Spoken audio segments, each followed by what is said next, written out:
নমস্কার বন্ধুরা, আমি কাকলি। আশা করি তোমরা সকলেই ভালো আছো। আর এর আগের আমি একটা ব্লগে তোমাদের সঙ্গে শেয়ার করেছিলাম বর্ধমানে আমি কী জন্য গেছি। তো বর্ধমানে বর্ধমান উৎসব চলছিল, সেই কারণেই আমি সেখানে গেছিলাম।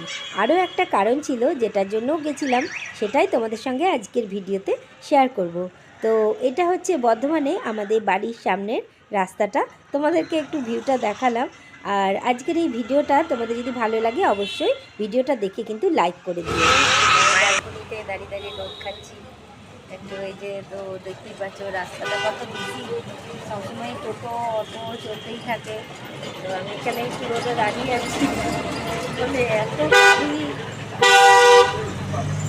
গাড়ি হর সবসময় তোমরা দেখে বুঝতেই পারছো কী অবস্থা। এরকমই এখানে রাস্তা।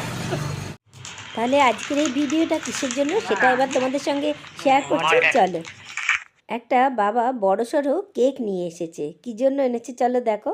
বুঝছো, বিছানাতে বসেই কাটবে, কিছুতেই নামবে না ঠান্ডাতে। কি মুশকিল। না কাটো কাটো, হয়ে গেল তো, কেটে কই তুলো দেখি।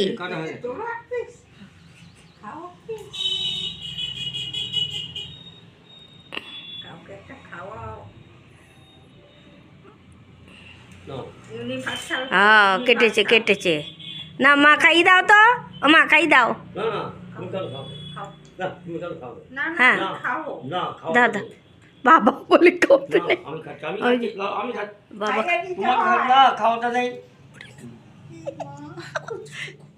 কতটুকু খেলো।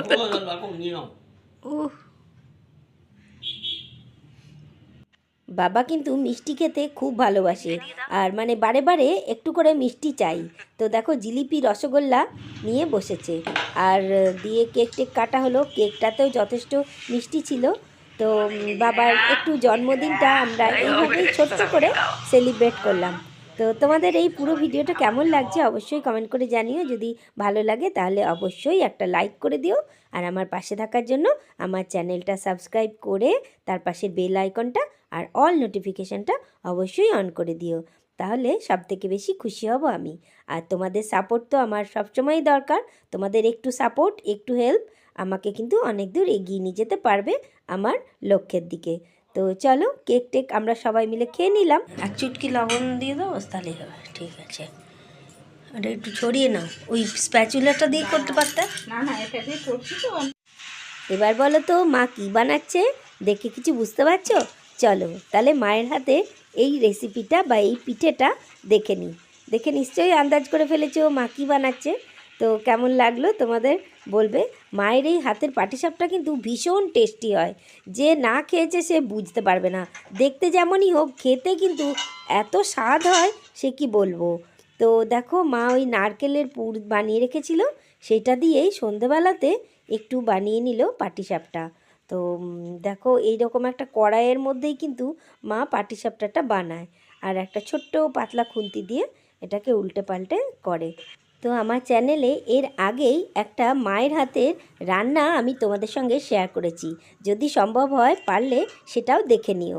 আমি ডেসক্রিপশান বক্সে লিঙ্কটা দিয়ে দেবো। আর তোমাদের এই মায়ের পাটিসাপটা বানানোটা কেমন লাগছে সেটা অবশ্যই জানিও।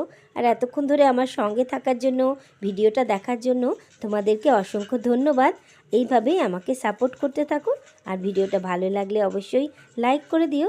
এই ছোট্ট ব্লগ ভিডিওটা আজ তোমাদের জন্য নিয়ে এসেছি, কেমন লাগছে সেটা জানিও। তো একটা পাটিসাপটা হয়ে গেল, এবারে আরেকটা হয়ে যাবে। তারপরে দুটো পাটিসাপটা নিয়ে আমি আর বাবা আগে খেয়ে নিলাম, তারপরে কিন্তু সবাই মিলে একসঙ্গে বসে খেয়েছি। তো এই ছোট্ট ব্লগ ভিডিওটা কেমন লাগলো অবশ্যই জানিও। আজকের মতন ভিডিও এই পর্যন্তই। সবাই ভালো থেকো, সুস্থ থেকো। আবার দেখা হবে নতুন কোনো দারুণ ভিডিও নিয়ে।